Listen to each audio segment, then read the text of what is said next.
Right now, you might be thinking, that's not the normal theme music. And if that's you, good job. That's a very astute observation.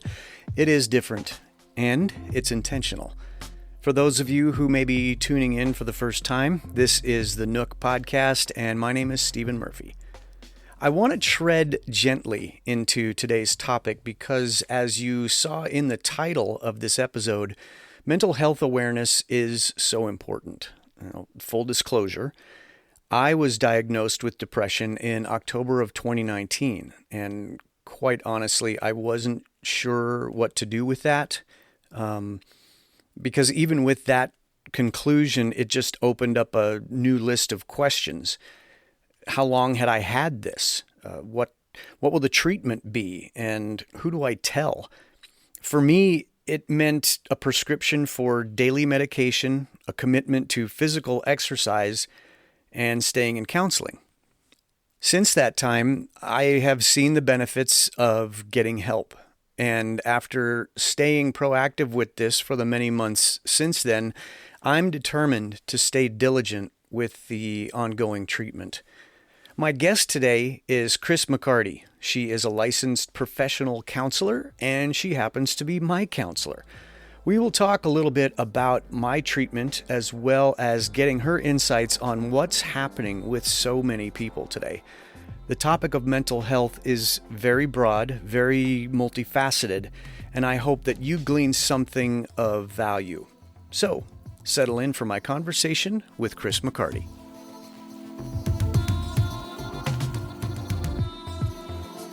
I will never forget the moment. I don't remember the date, but I will never forget the moment when you just looked me dead in the eye and you said, "Are you depressed?" Right. And I just remember that, I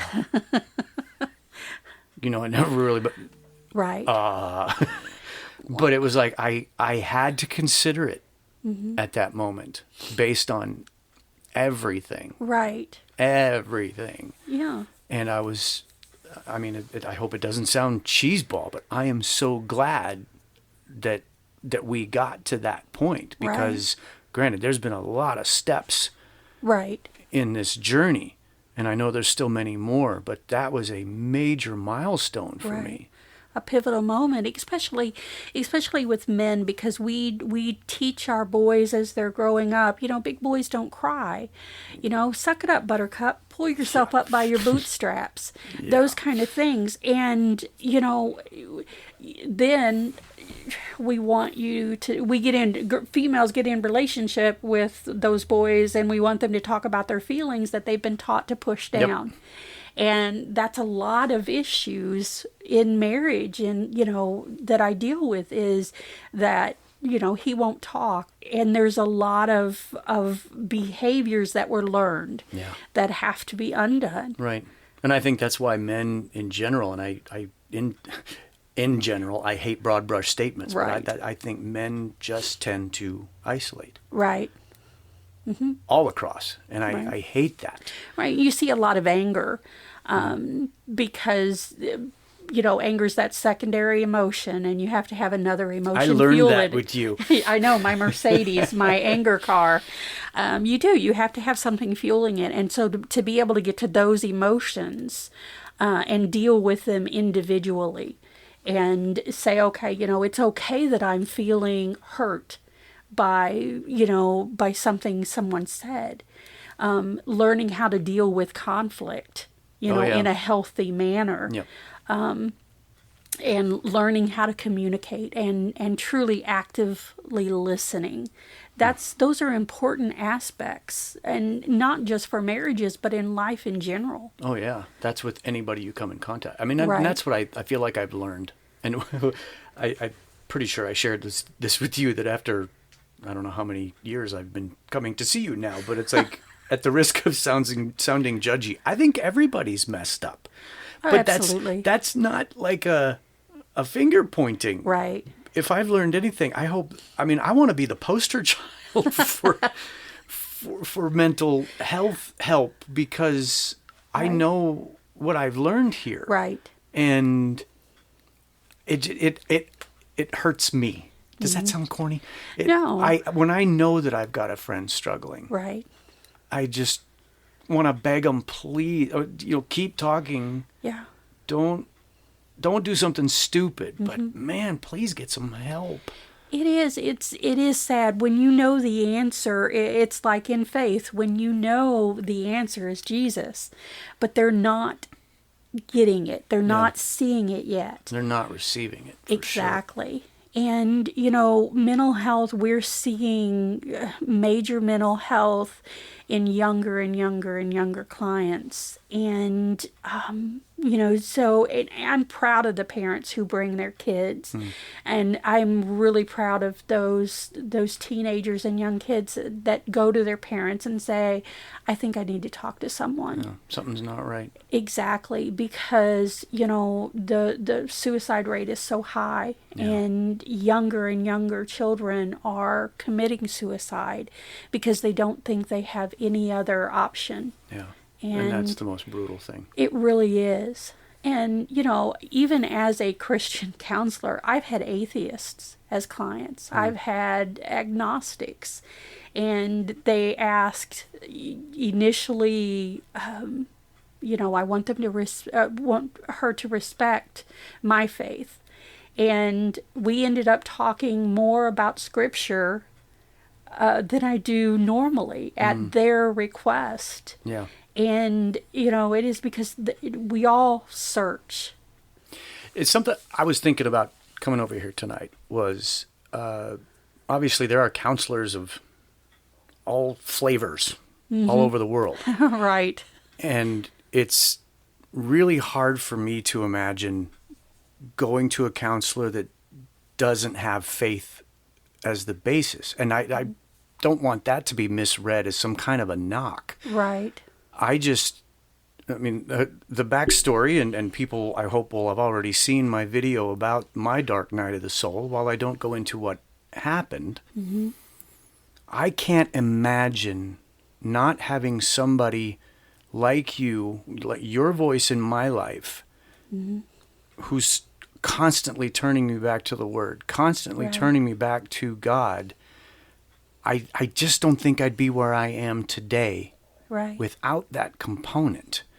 So why is that so critical for you? It really is because God gives us, there's nothing new under the sun.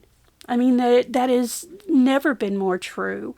And so God gives us examples time after time in Scripture of how to deal with it, how to not deal with it, and the consequences we suffer. And then, pursuing that relationship with Him, even in the midst of wrong decisions, wrong choices, actions, things like that. There's redemption from that still.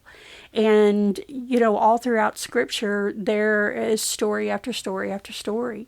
And, I've said this before, a lot of people, they're so disconnected from Scripture and the stories in it, but that's our family history. And so seeing that this isn't a first, this isn't a surprise, to God, because He knew that we were going to struggle because life is hard. Yeah. And so helping us with that, I couldn't imagine not having the hope that the faith element brings in therapy. So then, would you say that is this equal parts mental health and spiritual health, or is it some strange floating mix? No, absolutely. The whole mind, body, and soul of it, of everything, God gives us what we need. From sunshine that gives us vitamin D, exercise, and all of that, and that's good for our mental health. But Proverbs 12:25 is probably one of my favorites, and it says, "Anxiety in the heart of man causes depression, but a good word makes it glad."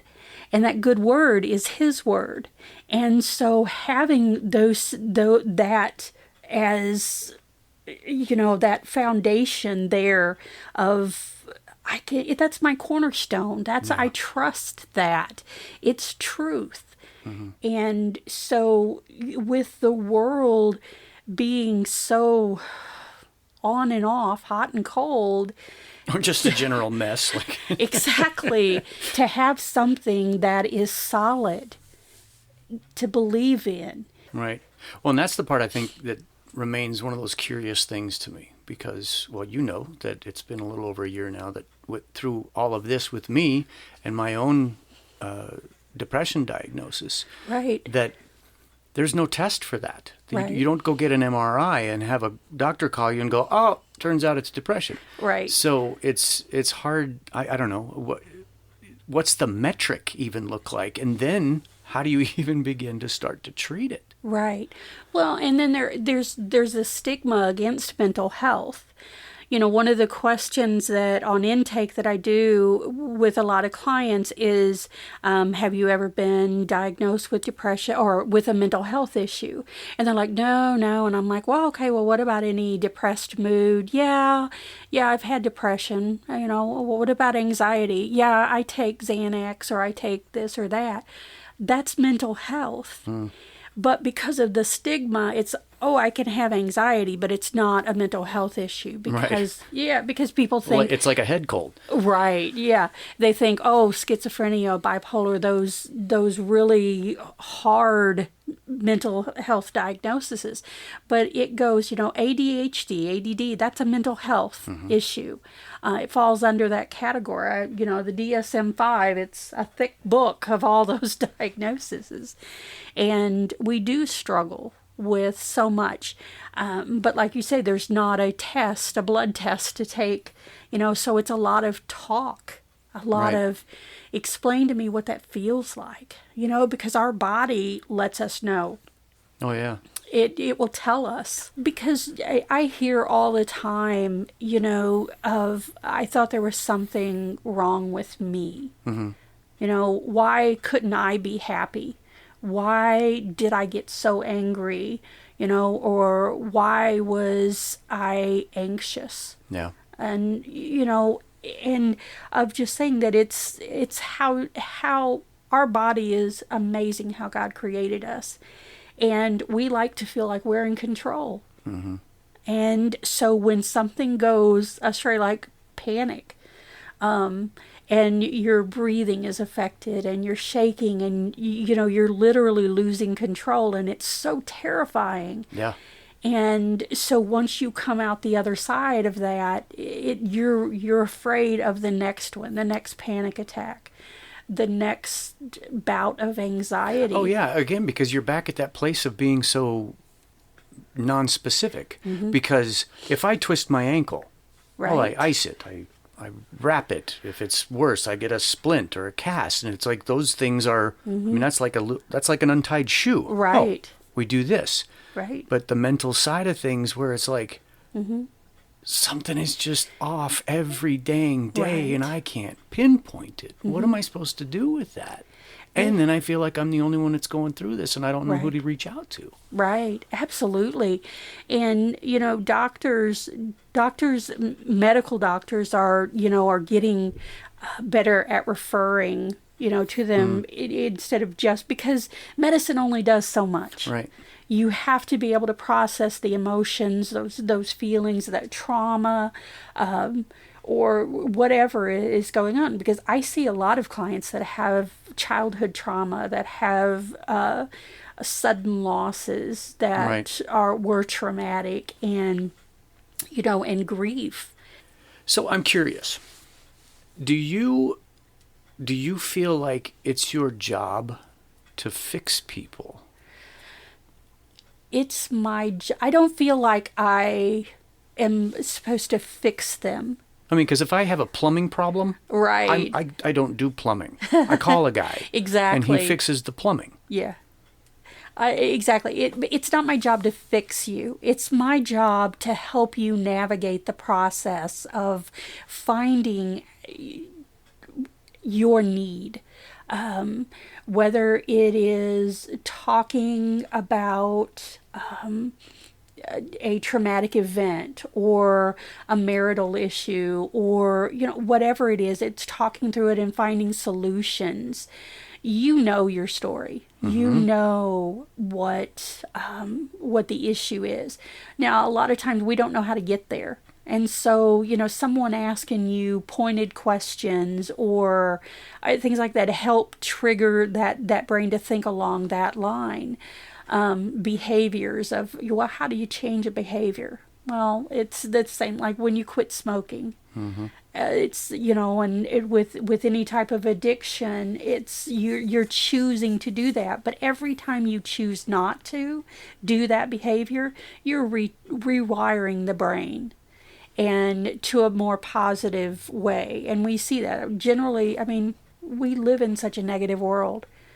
And for one negative statement, you need 4 to balance it. I say it's probably more. Yeah. But that's just to balance it. I know I don't have someone running behind me going, "Oh, you're doing great today."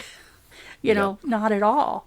And we tend to focus on the negative instead of the positive, and that makes for such a sad position to be in. Right. And do you think that that's why it takes people so long to get to that point, that it's more of a drastic, it's more of a desperation thing as opposed to, I'm just not feeling well, I think I'm going to go have this looked at kind of a thing. Right. I don't know. I can say this firsthand. I wish I had been in counseling years before I got into it, and perhaps I could have avoided some of the pitfalls had I been on a better track.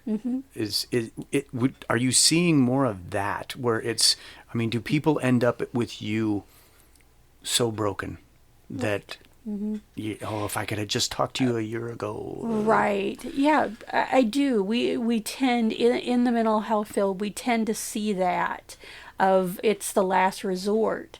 I have, honestly, I will tell you, I had a couple come to me that were at the very beginning of a situation, and it was night and day difference. Of seeing it from one end to the other and everything, but they knew something was wrong, and they knew that's not how they wanted their marriage to be. And I know I remember praying that God would start showing people that, more, because it's easier to fix a problem in the beginning than to undo all of the harsh words and actions and everything on the back end of it. Well, even just the indifference that you get towards the end. Exactly. When you've kind of folded your arms and said, we can't fix this anymore. Right. When you decide, I don't love this person anymore. So then every thought, every action is tainted by that, I don't love this person. Right. And so trying to undo that, you're changing, again, that negative to the positive and thinking the best of one another. Well, it's you've got the boat's that much harder to turn at that point. Once your brain has gone so far. Right. And you're not working together emotionally, to deal with conflict or communication. You feel like everything your partner says to you is, a jab. And that's just the mindset. And so being able to say, okay, well, today I'm going to think the best of my partner. And that is hard. It truly is, because hurt, that past experiences. And where you're so much quicker to be just defensive. Right. Yeah.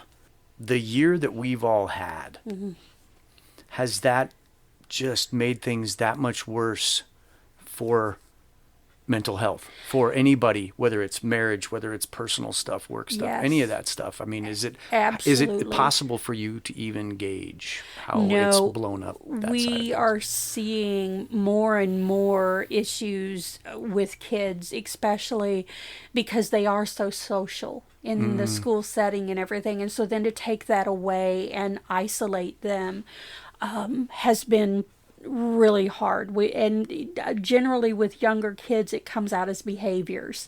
And they don't know how to say, well, I'm missing being with my friends, or I'm missing seeing my teacher every day. And then you put this computer screen in front of them and say, okay, you're going to learn. Right.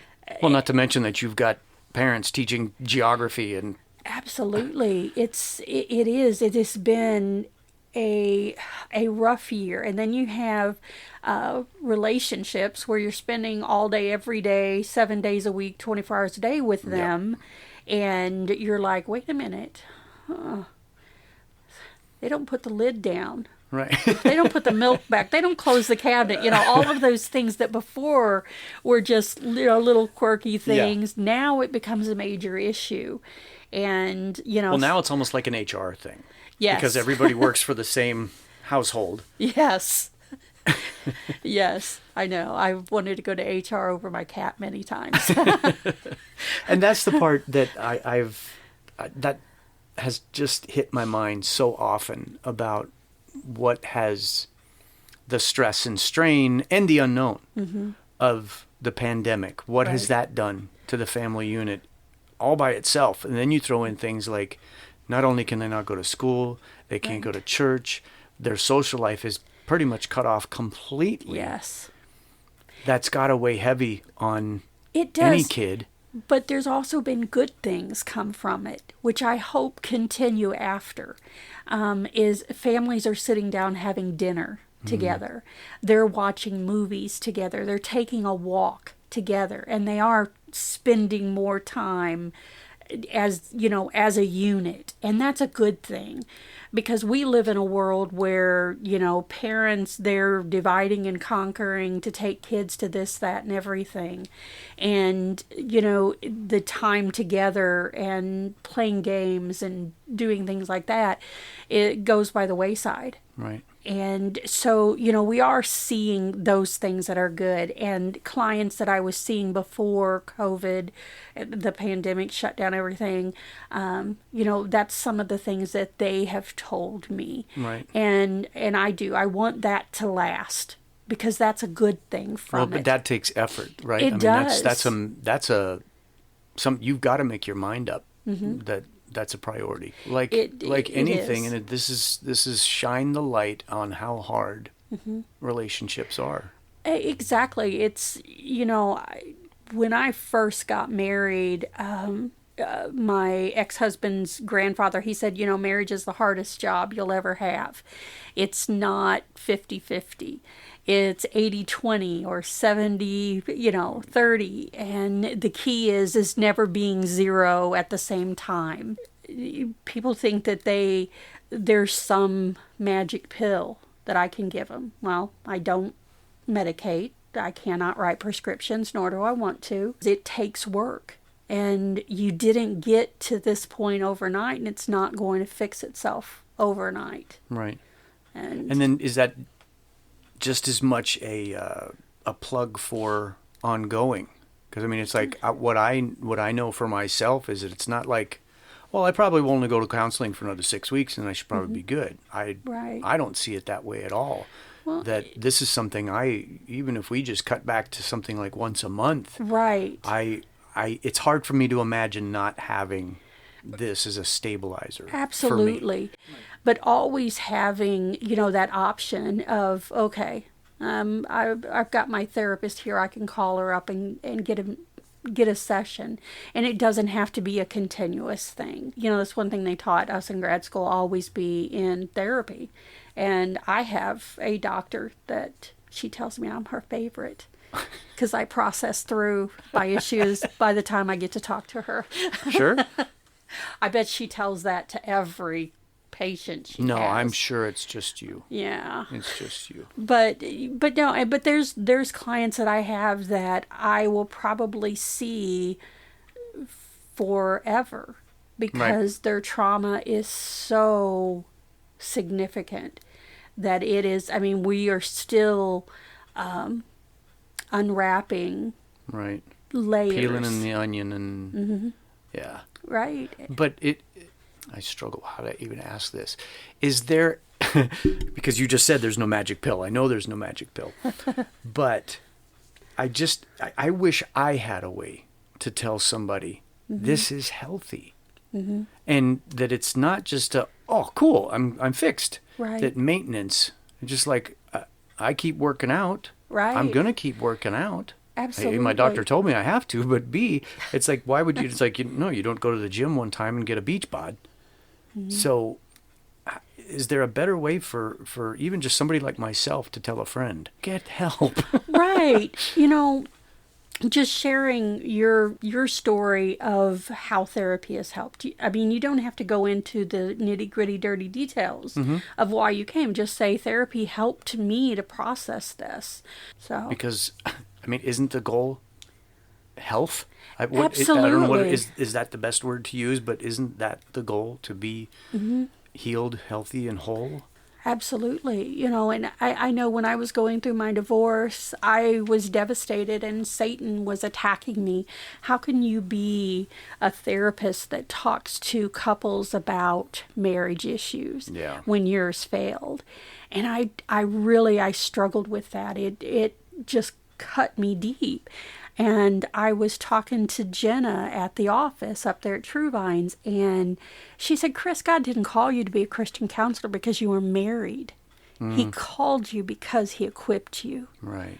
And I said, thank you, because I needed to hear that. God had been whispering that. Yeah. That's more than a head shift. That's a heart shift. Absolutely. Big time. Yes. Well, that 18 inches from our head to our heart, it's I had a client one time tell me it's 18 miles, and sometimes it is. I know that. You know that. I know. I know. I think there were times that you wanted to beat me with a rake. There were times. When I can look back, and I just feel like you're looking at me like, you're so close. Why aren't you seeing this? I know. You're saying the same thing in a different language. Yeah, exactly. Yeah, those moments. But, ultimately you had to see that for yourself. Yep. Because I could tell you the answers, but until you believe them, in your heart that you were there and that you have what you need, that happy, healthy, and whole. And that's all encompassing.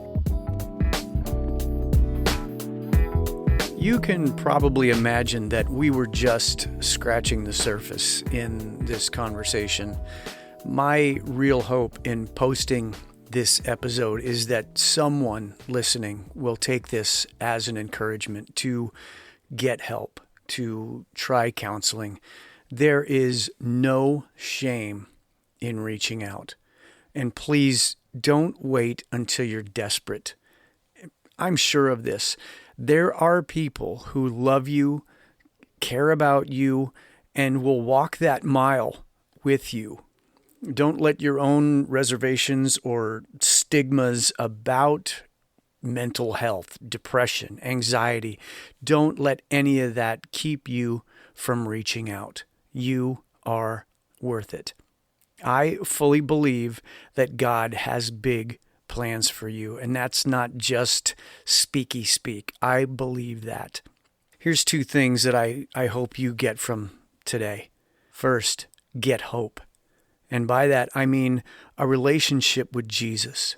And while I know that won't solve all of your problems, the best part about it is that he will walk with you through all of it.